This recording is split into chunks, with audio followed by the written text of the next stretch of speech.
The neighborhood of Willow Creek was known for its charmed tree-lined streets, vintage-style homes, and the soft hum of construction that seemed to fill the air every spring. For years, Amelia Carter had dreamed of renovating her small aging house there. She wanted something more than just a repair. She wanted a transformation, a kitchen with skylights, new floors of polished oak, and a front porch wide enough to hold a swing. It wasn't extravagance. It was a dream shaped by years of saving, planning, and patience. After nearly a decade of work as a freelance graphic designer, she finally had enough of her savings, a small home improvement loan, and a detailed plan drawn up by a local architect. Her research was meticulous. She spent weeks comparing bids, reading reviews, and attending home shows. The name that kept appearing was Titan Builders and Design, a mid-sized contracting company that claimed hundreds of successful projects across the city. Their website showed shining testimonials and gallery photos of immaculate remodels. Their promises were polished, their estimates fair, their communication professional. Amelia met with their representative in early March. The man spoke with confidence, carried branded folders, and seemed to know every technical detail about construction permits and inspection timelines. His words wrapped around her hopes like a blanket. Within a week, she had signed the contract half down as deposit, half upon completion. The deposit was heavy, but Amelia didn't hesitate. She wired the funds, reviewed the project schedule, and began clearing out rooms to prepare for demolition day. The crew was supposed to arrive on a Monday morning. She even took the week off work to oversee the start. But Monday came and went. No one showed. When she called the office, a polite receptionist apologized and said there had been a delay with the crew as previous project. Tuesday passed, then Wednesday, with the same reassurances. Just a few more days, they said. We'll be there soon. By the second week, her patience began to crack. The contractor's phone line went unanswered, the project manager's number disconnected. Their once vivid social media pages went silent. Emails bounced. Even the website that had once looked so polished now displayed an error page. A creeping chill spread through her chest as realization set in. The deposit her savings was gone. For days, Amelia sat among half-packed boxes and empty rooms, staring at the bare walls of the house she'd meant to transform.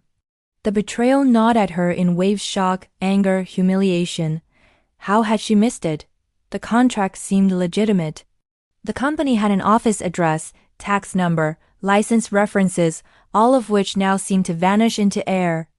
When she went to the address listed on the contract, she found a small rental suite empty, locked, and dusty. The neighbors said the office had been vacated weeks ago. It wasn't just a scam, it was a calculated disappearance. Amelia drove home in silence, gripping the steering wheel until her knuckles whitened. She realized she wasn't the only one. In forums and neighborhood apps, dozens of homeowners began posting warnings about Titan builders. The same pattern repeated: large deposits, vanished crews, no refunds. The scam was bigger than her personal loss. It was systematic. That night, she opened a spreadsheet and began gathering names, dates, and invoices from others who had fallen for the same promise. Each story mirrored hers. The company had collected thousands, perhaps hundreds of thousands, in deposits before vanishing. The city's consumer protection hotline confirmed they were aware of complaints, but the investigation was ongoing. Police reports were filed, but results were slow. Amelia's anger evolved into determination. She refused to be just another name on a list of victims. She began studying city codes, permit records, and public business filings. There had to be a trail: licenses, bonds, property liens, or corporate registrations. Someone, somewhere, had to be responsible. Days turned into weeks as her home remained untouched. But Amelia wasn't idle anymore. Each night, she dug deeper, learning how contractors were licensed, how permits were tracked, and how complaints could be filed in court. She was no longer thinking like a victim. She was preparing to fight back. In the quiet of her unfinished living room, surrounded by blueprints and legal printouts, She whispered a single promise to herself, a vow that would shape everything that followed. They took my deposit and vanished, she thought. But I'll make sure they never build again. And with that vow, the dream of renovation turned into a mission for justice. The days that followed were unlike any Amelia Carter had ever lived. Her house half empty, its walls stripped bare felt like a silent witness to her frustration. The echo of her footsteps through unfinished rooms carried the weight of betrayal, but beneath that frustration, something sharper was growing, resolve. She began by creating a digital folder titled Project Titan. Inside, she divided subfolders, permits, licenses, victims, and legal. Her mornings now began with coffee and a list of new searches. Her once artistic workspace had turned into a small command center cluttered with printed contracts, spreadsheets, and notes pinned to corkboards. Her first step was simple. She searched the city's online permit database. According to her contract, Titan Builders was supposed to have applied for a renovation permit under her address before any demolition began. But when she entered her property number, the page returned no record found. That was her first confirmation they never filed anything. Next, she checked their listed business license number. The city clerk's website redirected her to the Department of Professional Regulation. There, she discovered that the license number printed on her contract didn't belong to Titan Builders, and, design and all, it belonged to a small plumbing company in another state, completely unrelated. The fraud was deeper than she had imagined. Each discovery fueled her determination. She started visiting the city's building department, waiting in lines with contractors and inspectors, asking questions most homeowners never thought to ask. She learned about bonding requirements, insurance filings, and liens. Most importantly, she learned how to trace the paper footprints scammers often forgot to erase. One clerk, noticing her persistence, quietly explained that companies like Titan often registered under multiple names shell entities to dodge accountability. If one company got caught, they dissolved it and reopened under a new one the next month. The trick, he said, was to find the individuals behind those names. That was all Amelia needed to hear. She spent nights cross-referencing contractor names from her neighborhood app posts. Each complaint contained fragments, phone numbers, emails, signatures. Slowly patterns emerged. 3 different companies shared the same contact number. 2 others had the same mailing address listed for correspondence. It was the same network, the same faces, just new business names each time. She compiled everything into a single document, a master spreadsheet linking every alias, every contact, every victim. She color-coded the connections, red for company names, blue for emails, green for addresses, black for confirmed victims. When she zoomed out, the web she had drawn looked like the blueprint of a crime. Her anger was no longer chaotic. It was organized. Within a week, Amelia had gathered contact details for 12 other homeowners who had lost money to Titan Builders or its aliases. Some had lost a few $1,000s. Others, tens of thousands. She reached out, one by one, explaining her plan to expose the operation through official channels. Many were skeptical. They had already reported the scam, some even given up. But Amelia's conviction was contagious. Slowly, people began to join her effort. Together, they formed a small online group, Homeowners Against Contractor Fraud.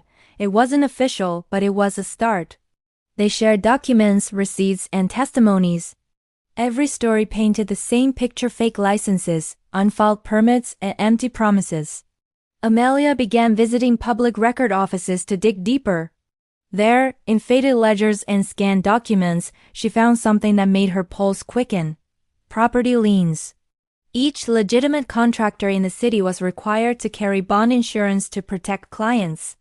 But the scam companies had left behind unpaid liens under different corporate names. In one case, a lien listed a property owned by the same man who had introduced himself to Amelia as Titan's project manager. His name appeared again in a court filing for unpaid rent on the office suite Titan had vacated. The puzzle pieces locked together. This wasn't a faceless scam, it was a group of individuals recycling business identities like masks. Armed with this information, Amelia contacted the state's Consumer Fraud Division. The investigator assigned to her case confirmed that her data was more detailed than what they had received from anyone else. He encouraged her to submit everything formally.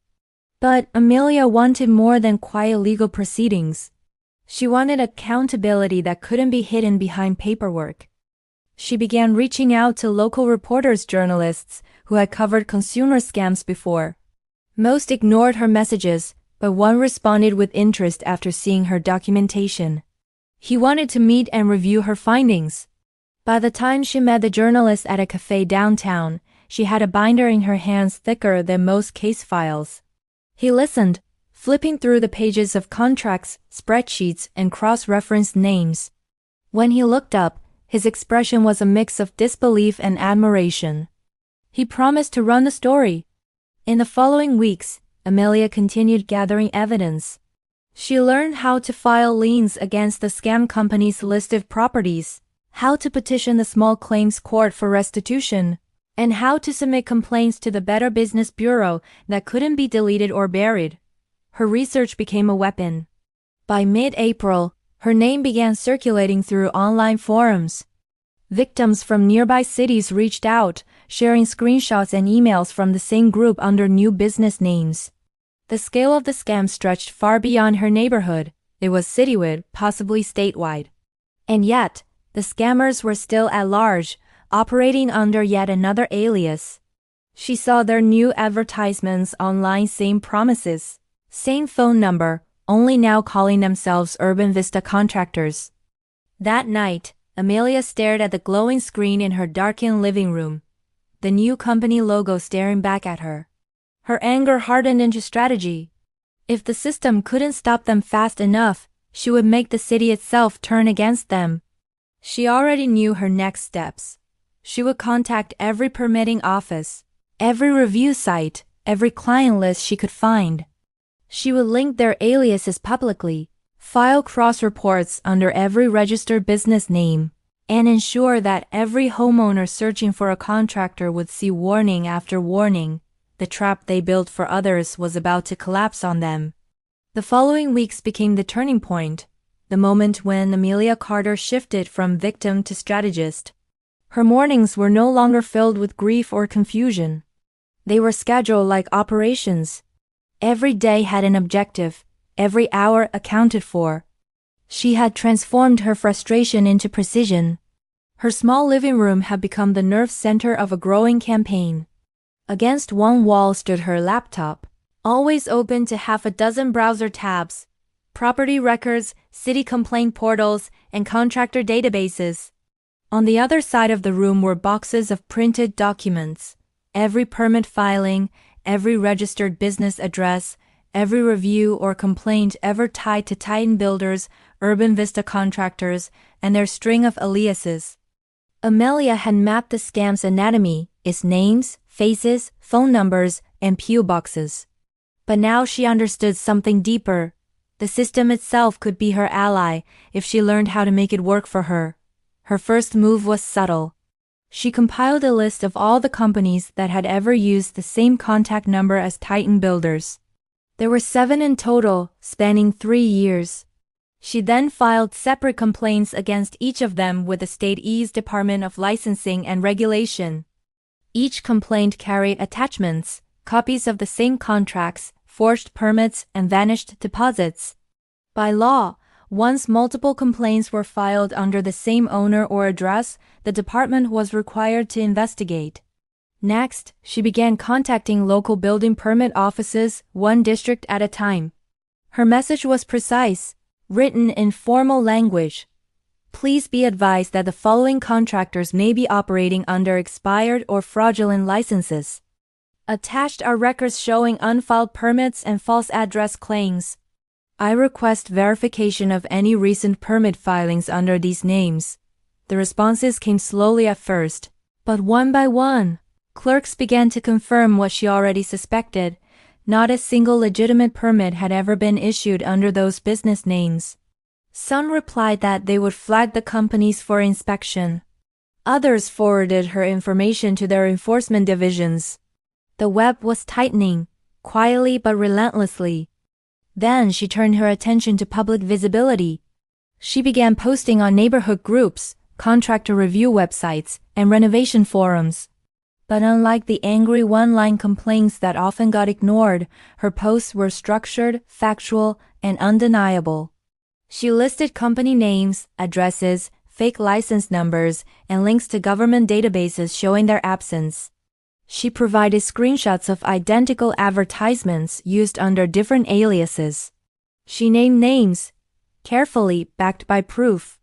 Within days, her posts began spreading. Other homeowners started tagging her in their stories. Some sent private messages thanking her for confirming their suspicions before they paid deposits. A few local influencers shared her warnings publicly, calling her the watchdog of Willow Creek, and that visibility started to hurt the scammers. Amelia noticed it first on one of the contractor listing websites. Urban Vista contractors disappeared from the search results overnight. Then, another of their aliases vanished from a local trade directory. She realized what was happening. The companies were trying to erase their footprints faster than she could expose them. But with each deletion they left new traces, a replacement business name, a new phone number, another email. So, she created a public Google sheet, a kind of open-source blacklist, and shared it across homeowner forums. The title was simple: Known Contractor Scams Verified by Victims. Each row contained company name and alias, fake license number, contact email and phone, last known address, evidence links and screenshots, verification status, confirmed, under investigation. It spread like wildfire. Within a week, over 5,000 people had accessed it. By the second week, local news outlets began referencing it in articles about renovation scams, but Amelia didn't stop at the digital front. She started filing formal Freedom of Information requests with the city. Under public record laws, she demanded copies of any inspection reports, permit applications, or business filings related to the fraudulent companies. What she received was explosive. Dozens of abandoned applications, each signed by the same individual under different company seals. The same name appeared over and over again.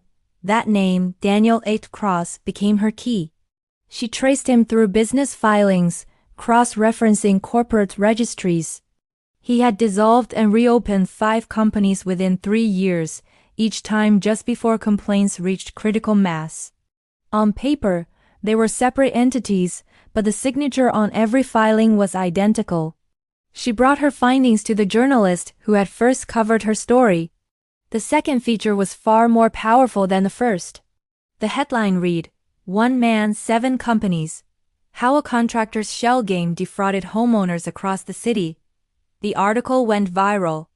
News outlets picked it up statewide. The photos of abandoned work sites, half-built kitchens, and empty offices filled timelines everywhere. Amelia's inbox exploded. Victims from neighboring states reached out with identical contracts signed by the same man. Each story added weight to the case she was building. By then, Daniel Cross and his companies had become publicly toxic. The Better Business Bureau issued an official consumer warning. Review sites began auto-flagging his business names. Even Google Ads banned his listings. He was effectively blacklisted. But the true victory came weeks later, when the state licensing board formally revoked his contracting eligibility pending investigation. In a single legal notice, every business under his name was suspended. The dominoes had begun to fall. For Amelia, though, the fight wasn't over. While she had dismantled his operation, her own deposit and the money of dozens of victims was still gone. The journalist's investigation had given her proof of fraud, but proof alone didn't bring restitution. She needed to turn her campaign into a case. So she began the next phase, collecting sworn statements from every victim she could contact. She organized them chronologically, linking payment records to company dissolutions. When she filed the package at the county small claims court, it was over 200 pages thick. Her petition didn't just seek repayment. It demanded punitive damages and a public record of the scam's operation. The clerk, astonished by the thoroughness, told her that it would likely move to a higher court because of the scale. Amelia didn't mind. She wanted it on record, permanently. That night, she stood outside her home under the quiet glow of the porch light, feeling something she hadn't felt in months: momentum. The same house that had once been a symbol of loss now stood as her fortress, her base of defiance. She was no longer chasing justice, she was creating it. But as she would soon discover, exposing a scammer was only half the battle. Getting money back, even after victory, would require patience, persistence, and strategy. And the man she had unmasked wasn't done running. The next fight would move from city halls and forums to courtrooms and liens.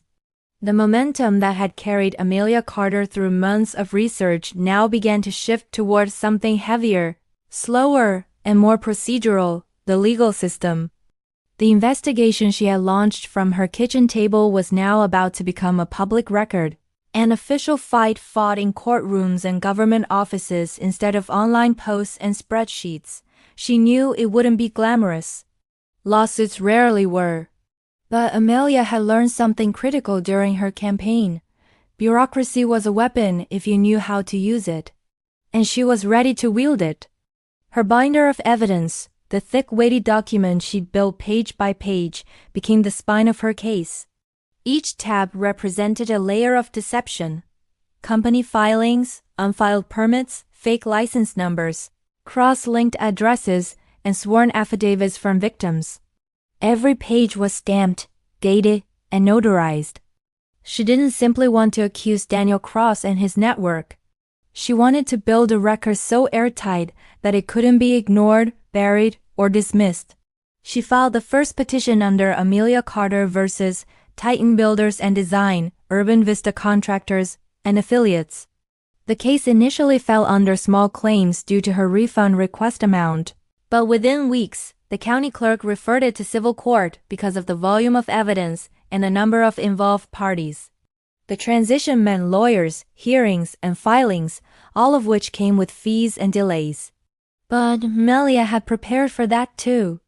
Her victims' network, Homeowners Against Contractor Fraud, had grown exponentially after the news article.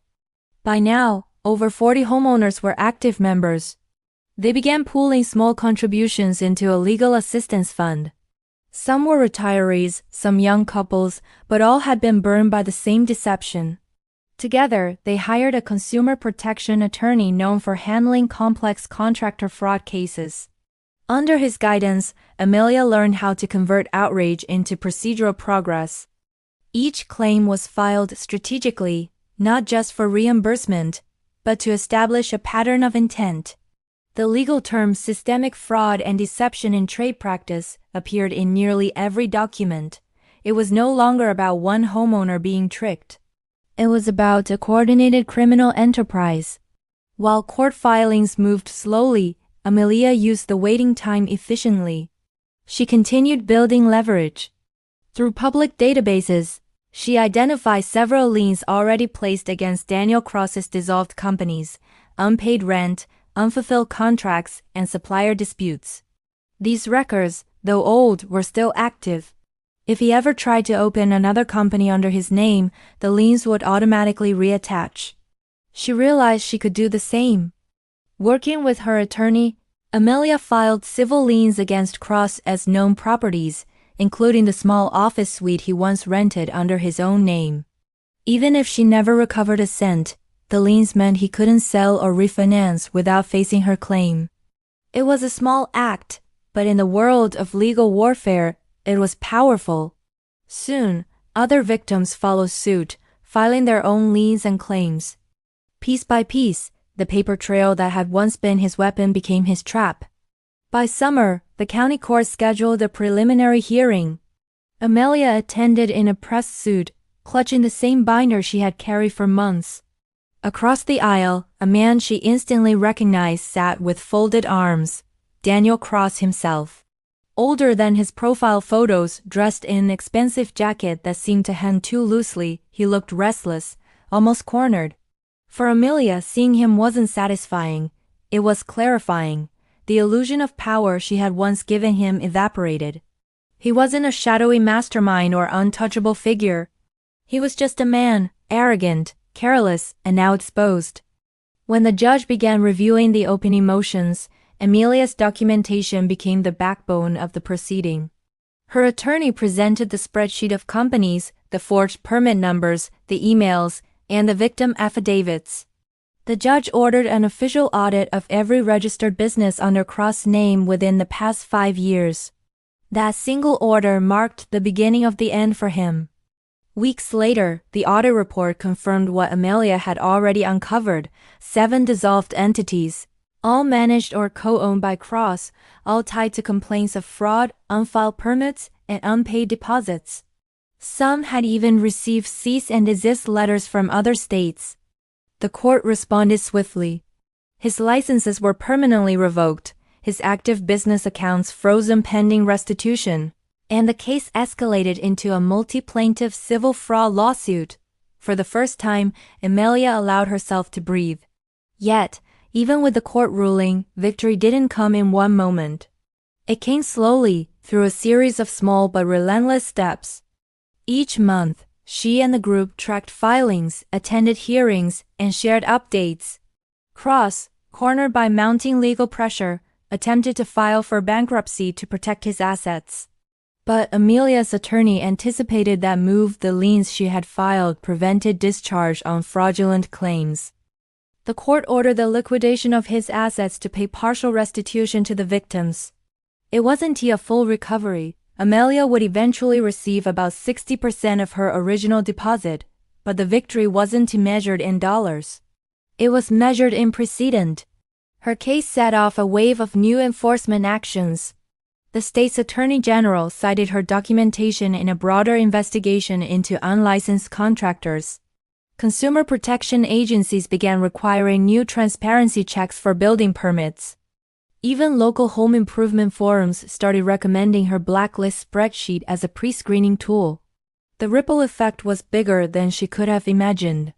Still, Amelia didn't feel triumph in the traditional sense. Instead, what she felt was something quieter, a sense of closure built on persistence. She had turned anger into structure, betrayal into evidence, and frustration into law, but the story wasn't entirely over. Because while the courts had ruled and the system had responded, she knew that people like Cross rarely vanished entirely. They changed names, moved states, and started again. She'd seen it before. So she began planning the next phase, not a lawsuit, but a safeguard. A system that would make it harder for anyone to repeat what had happened to her. In her mind, the idea was already forming: a verified, public, searchable database of contractor licenses, reviews, and permit filings, updated automatically by city records.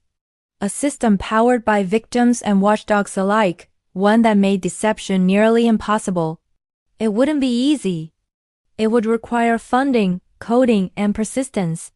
But then again, she'd already proven she could move entire departments with a laptop and determination. Her fight for justice was ending.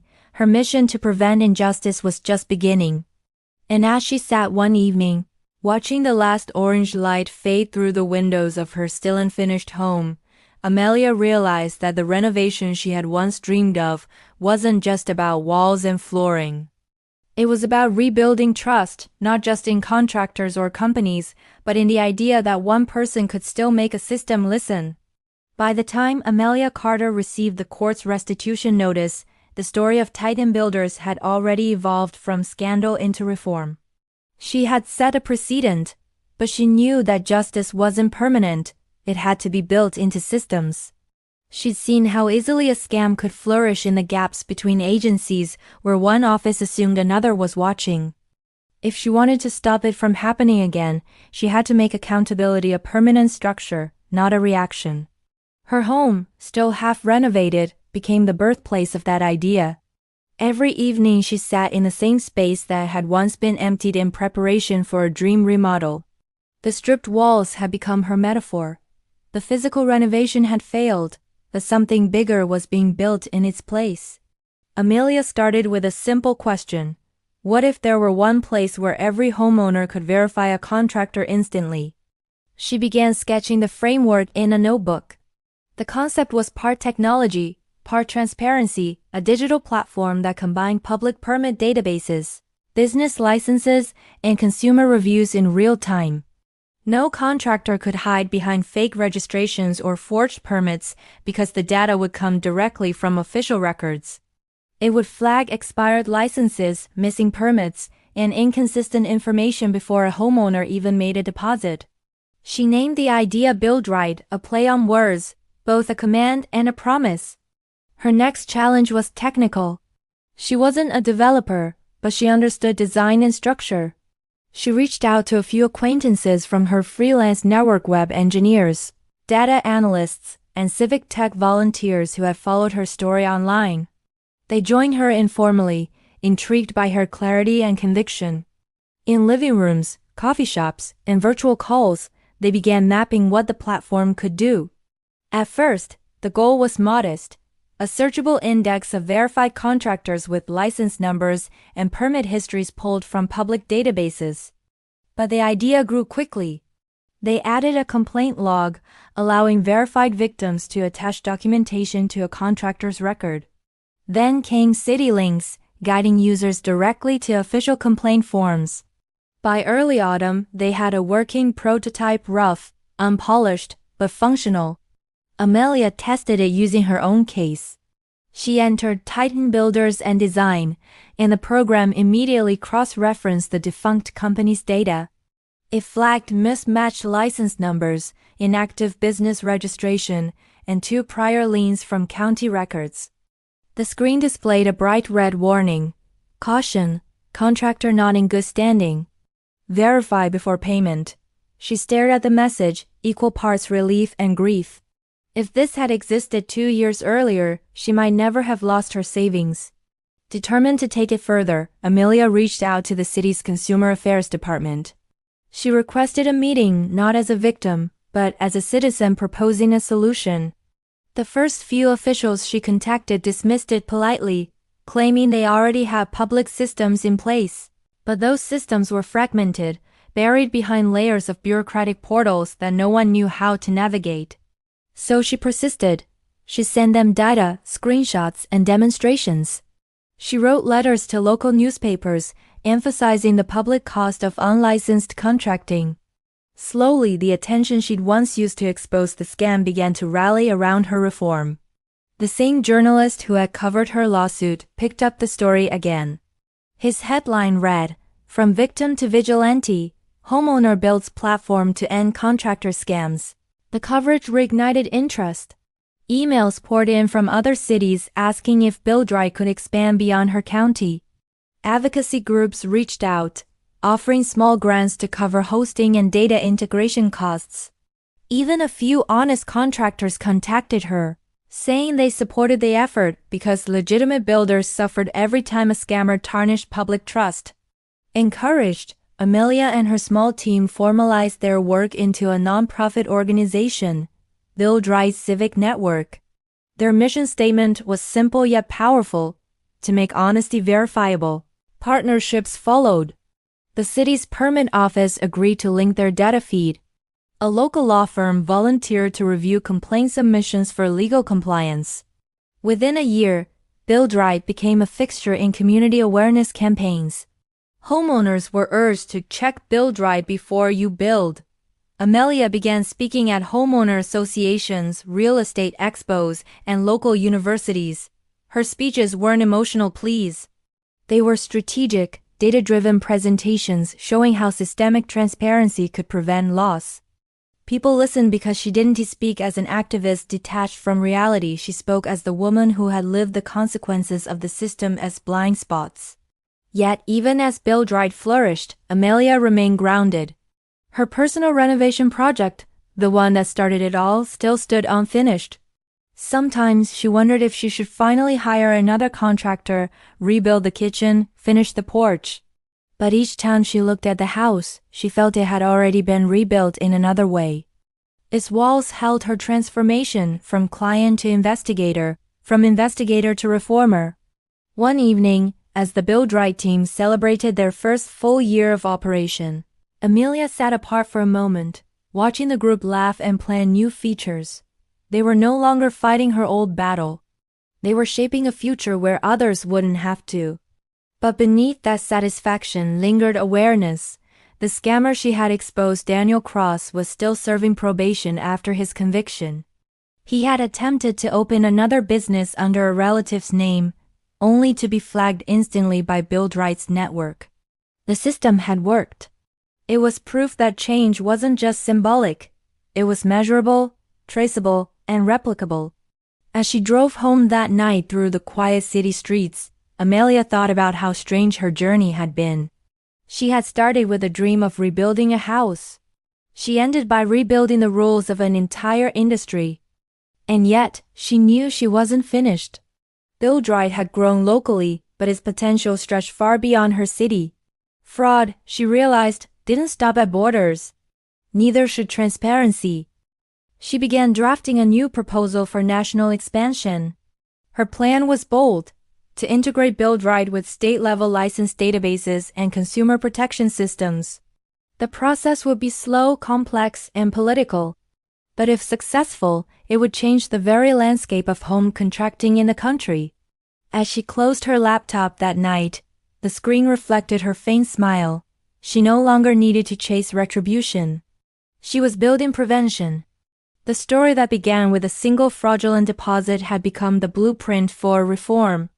And somewhere between those 2 points, between loss and creation, Amelia Carter had rewritten the meaning of justice. The success of BuildRight within the city had ignited a quiet revolution. Homeowners were safer, contractors were more accountable, and city inspectors had begun using the platform as an unofficial reference tool. But as the system grew, so did attention from forces that weren't entirely supportive. Amelia Carter had spent her first year of reform fighting against silence, bureaucratic delays, apathy, indifference. Now, she found herself facing a different kind of resistance: interests. BuildRight's visibility had begun affecting profits in the contracting industry. Some firms, long accustomed to operating in the gray zones of compliance, were now losing bids because their licenses didn't check out instantly on BuildRight's database. Others were flagged for missing inspection records or unresolved consumer complaints. The transparency that homeowners celebrated was the same light that made certain companies nervous. It started quietly. A few trade associations filed concerns with the city council, suggesting that BuildRight's complaint listings could damage reputations unfairly. Others called for review, moderation, claiming the platform lacked the oversight of a government body. Amelia understood the subtext. These weren't demands for fairness. They were attempts to blunt the tool's edge. At first, she responded diplomatically, offering to meet with association representatives, explaining that BuildRight only published verified document-supported data. But the pushback grew sharper. Lobbyists began whispering that BuildRight was anti-contractor, an activist weapon disguised as consumer advocacy. Then came the first public challenge. At a televised city council hearing about digital transparency initiatives, a representative from a regional contractors union stood before the microphones and accused BuildRight of creating public panic and bypassing due process. He claimed small contractors were losing jobs because of outdated or mistaken data. Amelia sat quietly in the back row, listening. When her turn came to speak, she didn't match his aggression. She presented numbers: verified fraud cases caught early, refund recoveries documented through BuildRight referrals, and the percentage of contractors who had since updated their licenses because of the platform's alerts. The data spoke for her. The council ruled in her favor, but she knew that victory was temporary. Transparency was always uncomfortable for those who profited from confusion. Within weeks, lobbying escalated at the state level. A bill quietly introduced to the legislature proposed new restrictions on independent consumer reporting systems, claiming they should operate only under state oversight. On paper, it sounded like a regulatory measure. In practice, it would give agencies and their political donors control over which data could be published. BuildRight's independence was under threat. Amelia had spent years learning how scams worked in the shadows. Now she saw the same patterns in daylight, powerful groups trying to disguise suppression as regulation. She convened her small team and laid out the situation. They couldn't fight lobbyists with lawyers. They had neither the money nor the political reach.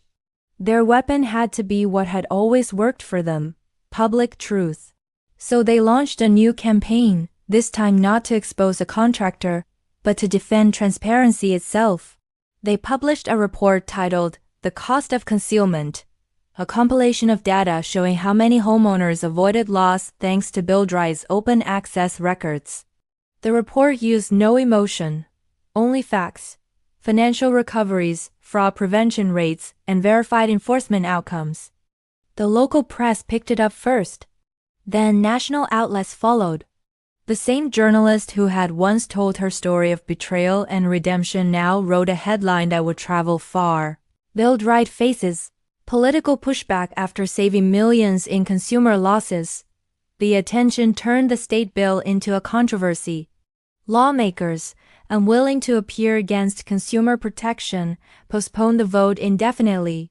Behind the scenes, Amelia knew it was temporary, but it bought her time enough to take BuildRight beyond the reach of any single state. She began exploring federal partnerships. Her documentation, once a personal archive of fraud, was now being cited by the Department of Consumer Affairs and by two national watchdog nonprofits.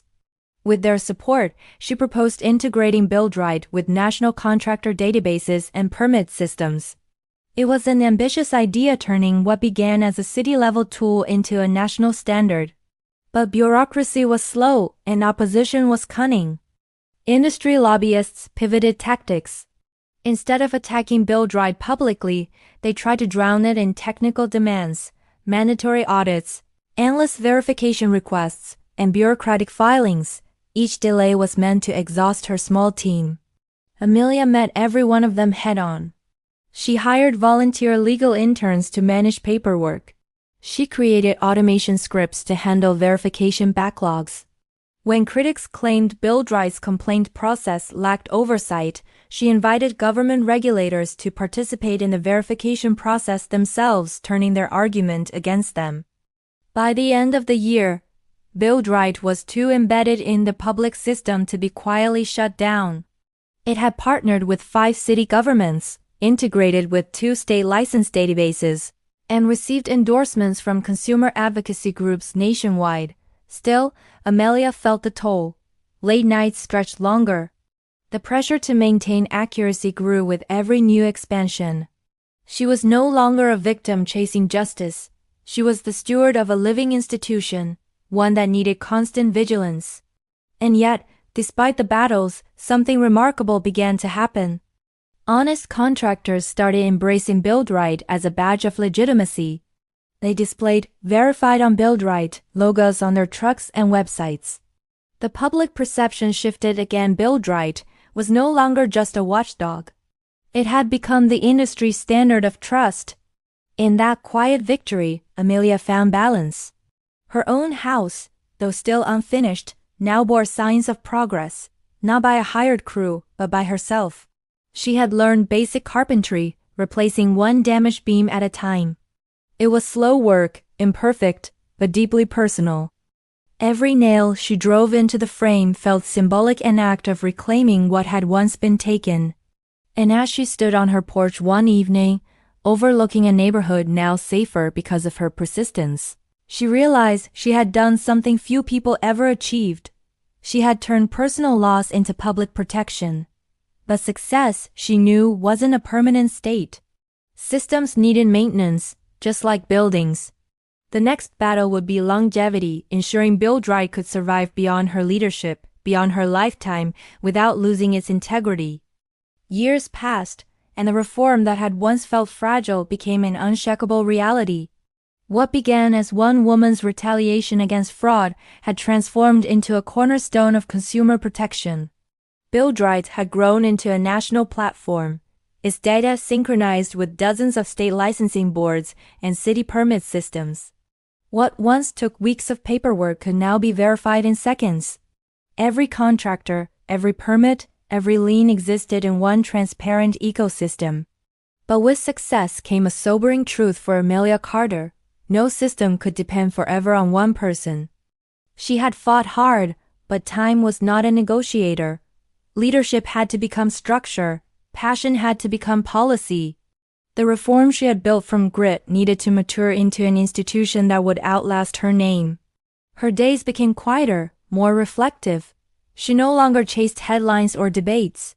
Instead, she spent her time refining BuildRight's governance model, the rules and protections that would ensure its independence long after she was gone. The first change she made was structural. BuildRight had been legally registered as a non-profit, but in practice, Amelia and her small founding team had still made most of the decisions. That was no longer sustainable. She proposed forming an independent oversight board, composed of representatives from 3 distinct groups: consumer advocates, licensed contractors, and municipal regulators. Each would have equal voting rights, preventing anyone interested from taking control. Some advisors warned her that giving contractors seats at the table might compromise the mission. But Amelia saw it differently. Transparency only works, she said in one of her interviews, if everyone can see the light, even those who once stood in the shadow. She drafted the founding charter of BuildRight International, a document outlining how data would be governed, verified, and shared. It included strict clauses preventing government or corporate ownership of the platform, ensuring that BuildRight would remain neutral, accountable only to the public it served. It took over a year to establish. Lawyers refined language, auditors tested systems, and Amelia herself reviewed every section line by line. When the charter was finally approved, it was hailed by journalists as a constitution for consumer transparency. But as BuildRight evolved, Amelia began to fade from the spotlight. Her gray hair, once hidden beneath neat business ties, now framed a face softened by time. She spoke less, listened more. Her satisfaction came not from applause, but from watching others lead. Among those new leaders was a young woman named Mara Singh, a civic technology analyst who had joined BuildRight as an intern. Amelia saw something in her, the same fire she had once carried, but tempered with technical insight. Mara had been instrumental in creating BuildRight's automated verification system, which connected directly to government databases in real time. She was the kind of person who didn't just believe in reform, she engineered it. Amelia began mentoring her quietly, sharing not just the logistics of management, but the philosophy that had kept the mission pure. She spoke about balance, how too much activism could turn into zealotry, and too much structure could breed complacency. She explained how integrity wasn't built once. It had to be maintained, like the foundation of a house, through constant inspection. The 2 women worked side by side for years. Mara grew into her role naturally, gaining the respect of city officials and the trust of communities across states. When the board voted to expand BuildRight internationally, integrating with contractor registries in Canada and the UK, it was Mara who drafted the technical framework and represented the organization abroad. Watching from her office window one evening, Amelia felt a deep, quiet pride. She had found her successor. Meanwhile, the original BuildRight headquarters in Willow Creek had become a symbol of civic progress. Once an empty storage space, it was now a modern building with glass walls and public walkways, a physical embodiment of transparency. Visitors came from across the country to learn how the platform worked. Students studied its model in university courses on digital governance. In one corner of the lobby stood a preserved relic, the original corkboard Amelia had used in her living room, covered in strings, notes, and highlighted printouts. Below it hung a plaque that read, "This is where the foundation was laid." A single homeowner's fight against silence built a system that made truth permanent. Despite the recognition, Amelia's own life had remained simple. She still lived in the same house, though now finally it was fully renovated. She had never hired another contractor. Every nail, beam, and fixture had been installed under her supervision. The home stood not as a monument to luxury, but as a monument to endurance. Her neighbors often saw her tending to the small garden she'd planted near the porch, the same place where she had once sat, surrounded by frustration and unfinished work. Now the flowers bloomed where anger had once lived. In her later years, Amelia stepped down officially as BuildRight's director. The transition ceremony was modest, held in the very council chamber where she had once defended her platform against opposition. She gave no grand speech. Instead, she handed Mara a worn notebook, the same one she had used during the earliest days of planning.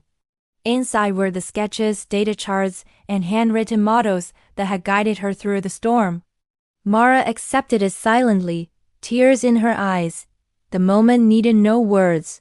From that day forward, BuildRight operated under a dual motto, one inherited, one newly written. We don't just build structures. We build trust. Transparency is not opposition, it's foundation. Amelia spent her remaining years consulting quietly, writing essays on civic reform, and advising other cities seeking to replicate BuildRight's model. Her final project was a global network that connected similar platforms, ensuring that contractor verification could one day become an international norm. And though she no longer managed day-to-day operations, she kept one routine unchanged.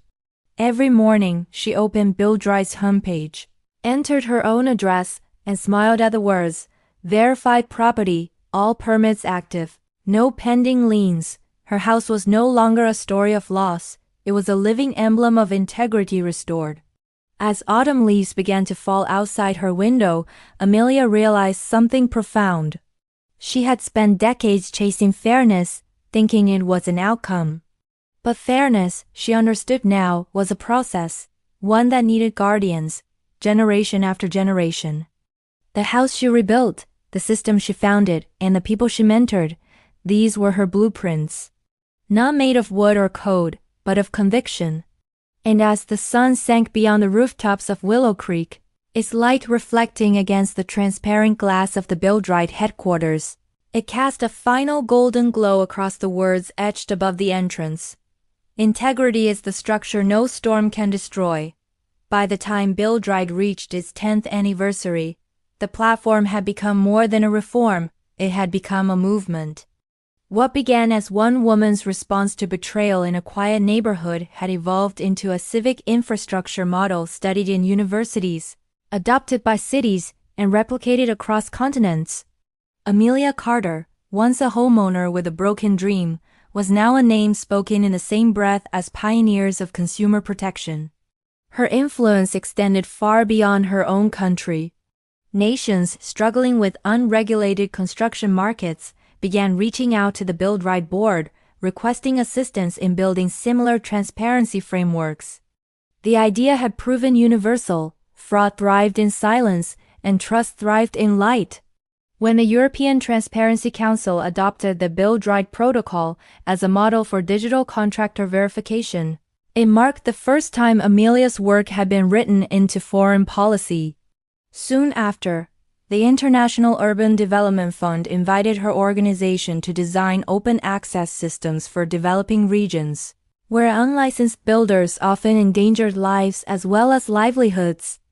Amelia no longer traveled often. Her health had begun to waver, but she watched from her quiet Willow Creek home as BuildRight Global became a self-sustaining organism.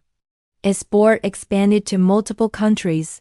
Its data centers connected thousands of municipal records. Local teams of engineers, lawyers, and civic activists worked under the same shared philosophy that had started in a living room full of anger and blueprints. For every new partnership, the board kept one tradition. Each time a city joined BuildRight's network, they planted a small tree near their municipal building, a living symbol of transparency taking root. By the time Amelia turned 70, there were hundreds of BuildRight trees around the world. Her house, now well known as the Willow Creek home, became both museum and workspace. Students, reformers, and journalists visited regularly to understand how a single case of fraud had evolved into a blueprint for global ethics. Inside, The walls were lined with framed maps showing every country that had adopted BuildRight's model. Yet, despite the honors and accolades, Amelia's life remained astonishingly modest. She still made her own tea, still wrote in spiral notebooks, still tended to the garden she had planted years earlier. She never called herself a founder, only a caretaker of truth. When asked once in a documentary what motivated her after all these years, she smiled faintly and replied, "It was never about revenge. It was about making sure pain became useful."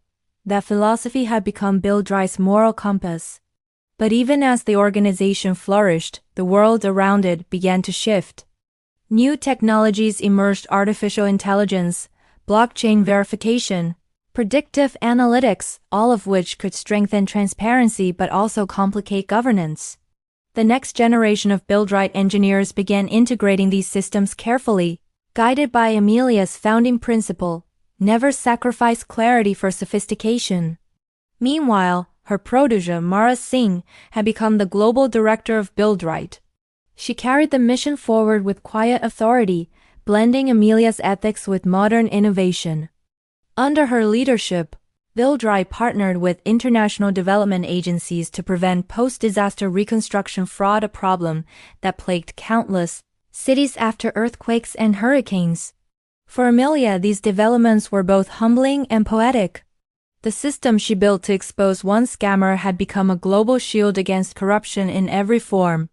Yet she knew her time was approaching its close. The years of work had taken their toll, and she had begun spending more time indoors, surrounded by the calm hum of her old neighborhood.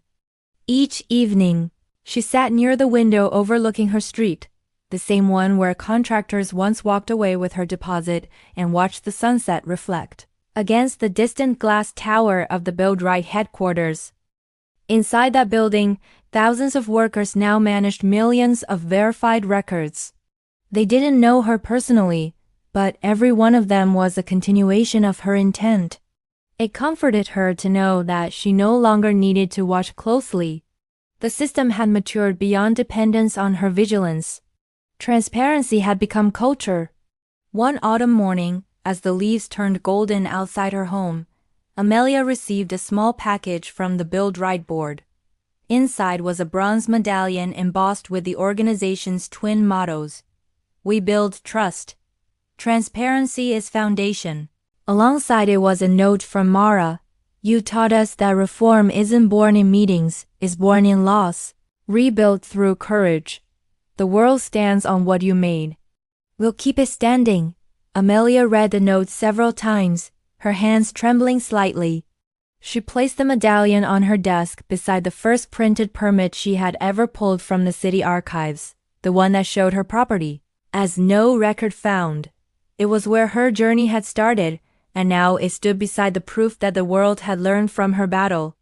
In the months that followed, she began writing what would become her final project, a memoir not of triumph, but of transformation. It was titled The Structure of Trust. Unlike a traditional autobiography, it wasn't about her life. It was a guide, a step-by-step roadmap for citizens who wanted to reform broken systems in their own communities. Her writing was slow but deliberate. Each chapter described the lessons she had learned: how to gather evidence, how to mobilize people, how to use bureaucracy as a tool for justice instead of fearing it. She wanted others to know that change wasn't a miracle, it was a method. When the book was published, it became a quiet bestseller among civic organizations and reformers worldwide. It was translated into multiple languages and distributed by non-profits as a training manual. Her ideas had become global doctrine. And as her health declined, the board prepared a tribute unlike any before. On BuildRight's global website, they added a feature called the Carter Archive, permanent digital repository containing every reform paper, charter, and public record that had ever built the system. At the top of the archive, a quote appeared from one of her earliest notes: "A lie lasts until it is recorded.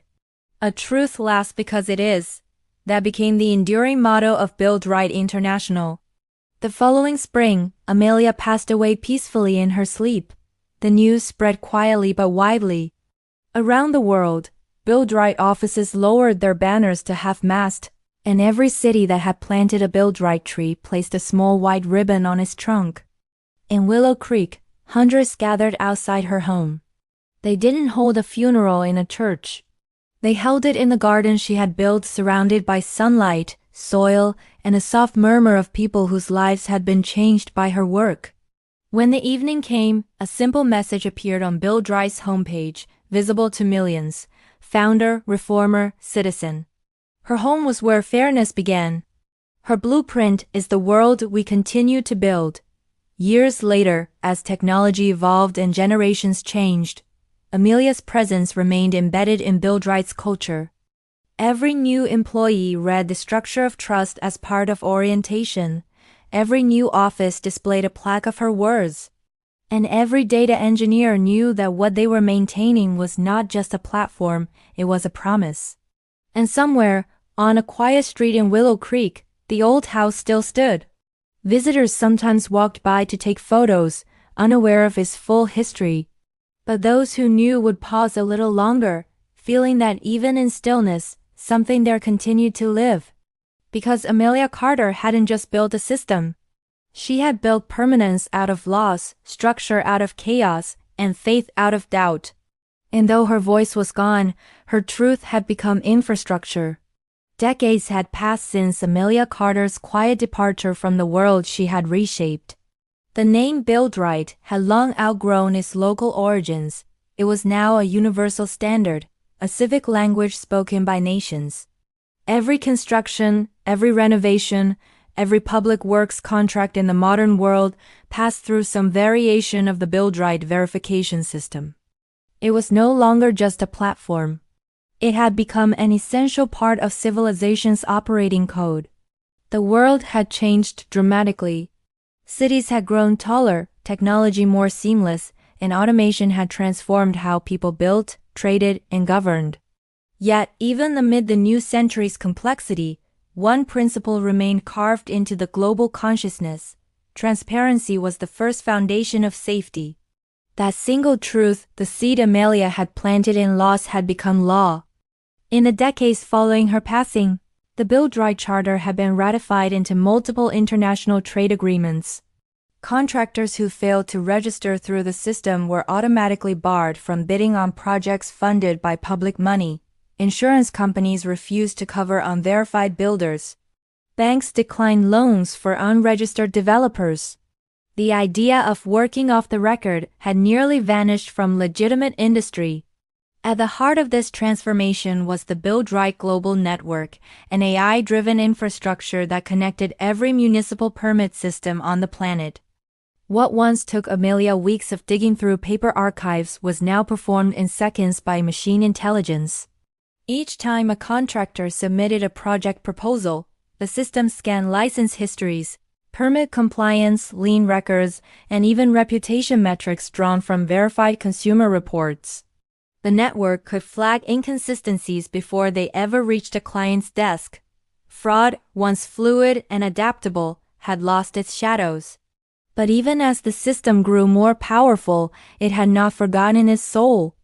The BuildRight Council, the global governing body, still operated under the charter Amelia wrote decades earlier. No government could own it. No corporation could control it. It belonged to the public by design, sustained through distributed governance and civic funding. Each year, on the anniversary of BuildRight's founding, citizens across countries held what had come to be known as Integrity Week, a symbolic celebration of open governance. Cities released data reports, civic organizations held workshops on consumer awareness, and BuildRight volunteers conducted audits to keep the system accountable to itself.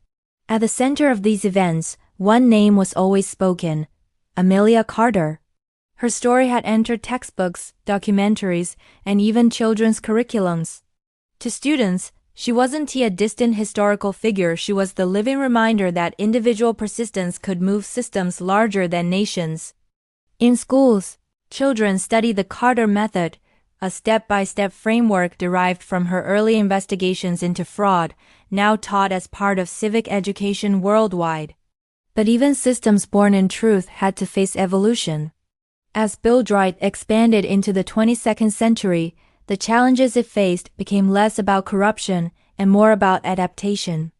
Artificial contractors, robotic construction companies managed entirely by algorithms, now handled much of the global infrastructure. The risk of fraud shifted from human deceit to data manipulation. New threats emerged: forged digital credentials, AI-generated documentation, synthetic permits that could mimic authenticity. The very transparency Amelia had built was being tested by technology capable of deceiving even algorithms. The council responded by evolving once again.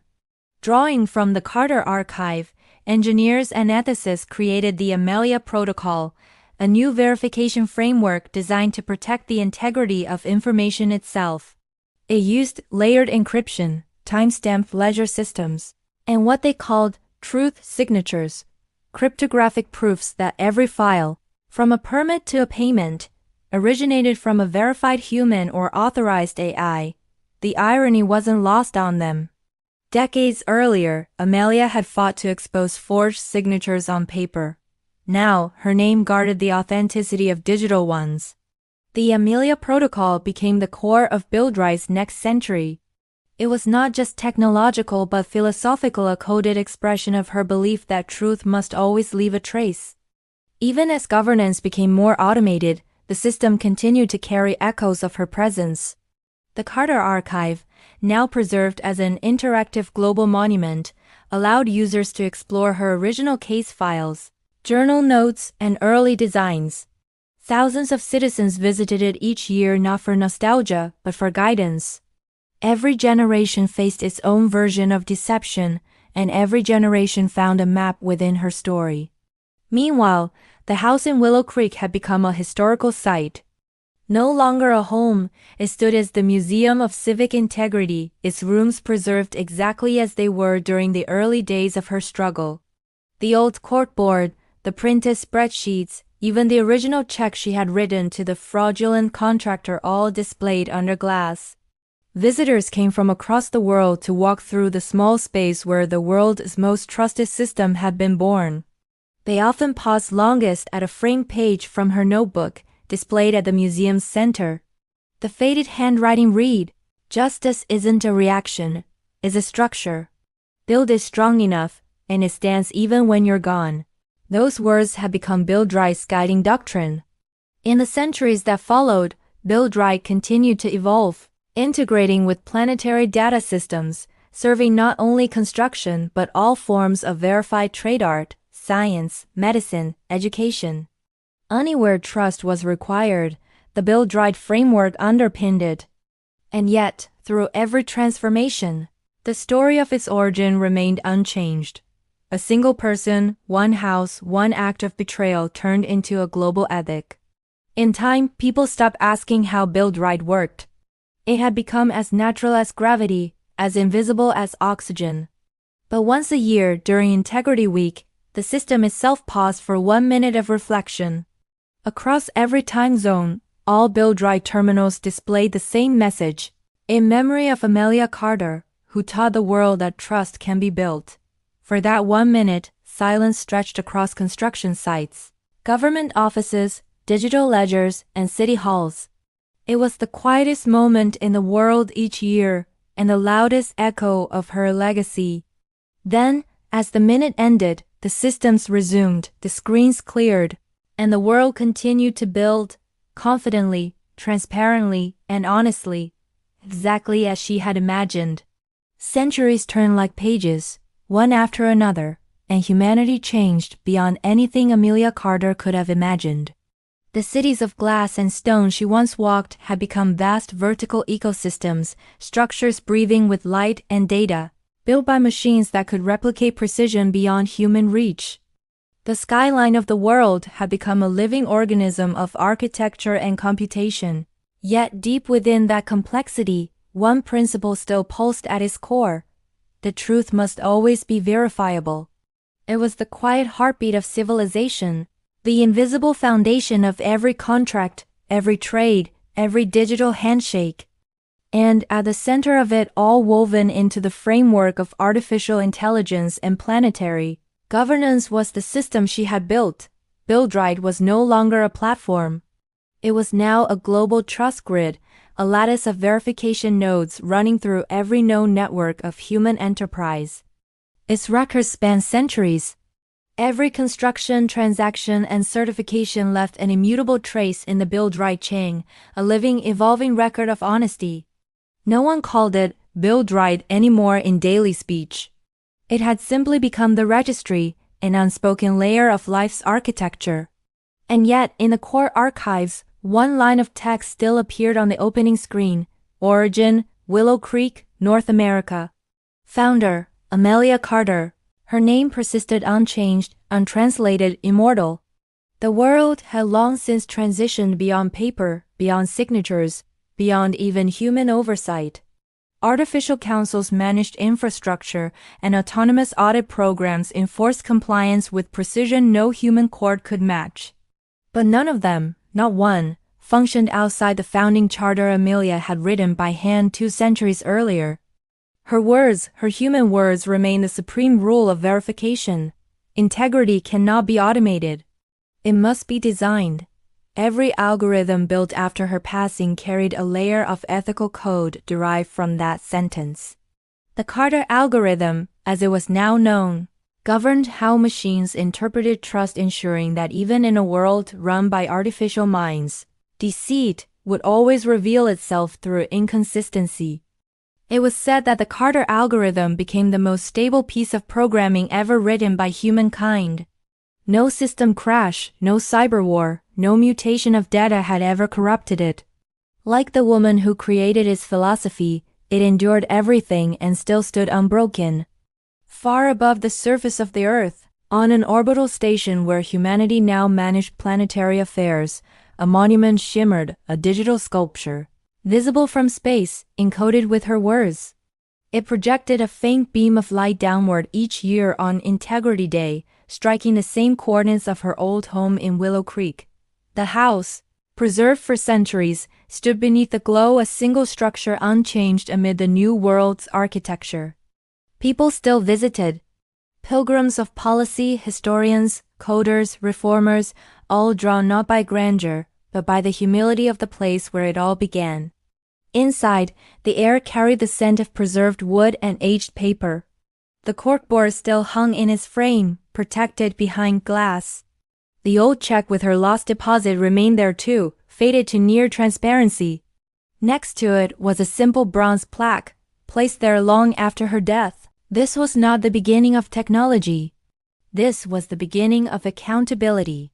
Across the centuries, civilizations had risen and fallen, but the registry remained. It outlived empires, political systems, and even currencies.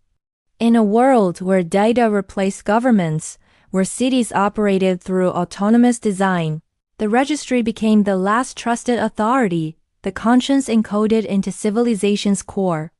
And somewhere deep within its architecture, in the archives that few ever accessed, a small segment of preserved text still rested exactly as Amelia had left it. It was her first note to herself, dated from the year of her betrayal. They took my deposit and vanished, but I will turn the city against them. I will not scream, I will document. I will not destroy, I will expose. And someday, when no one can vanish again, this pain will have built something permanent. The registry read that line each year during its automatic renewal cycle. It had no emotions, no memory in the human sense, but that line by design could never be deleted. It was hard-coded into the global root system as the Carter constant. Every new system born after her, every machine, every digital judge, every audit algorithm was required to acknowledge the constant before activation. It wasn't just a rule of logic. It was a moment of reverence. And so, in the vast silence of the future, as data replaced language and light replaced ink, Amelia Carter's promise remained unchanged, unbroken, and alive. Her story was no longer one of revenge or reform, but of architecture, the architecture of honesty itself. Generations will come and go without ever knowing her name. Yet they will live inside the world she had built, a world where deceit could never truly hide, where every action left its trace, and where truth, once recorded, became indestructible. Beneath the stars, the registry continued its endless hum, verifying, cross-referencing, preserving. Every transaction, every foundation, every promise built upon another. And in that eternal rhythm, in that ceaseless structure of integrity, Amelia's voice echoes subtle, unending, inseparable from the system itself. Build it right. Build it honest. Build it so it never falls.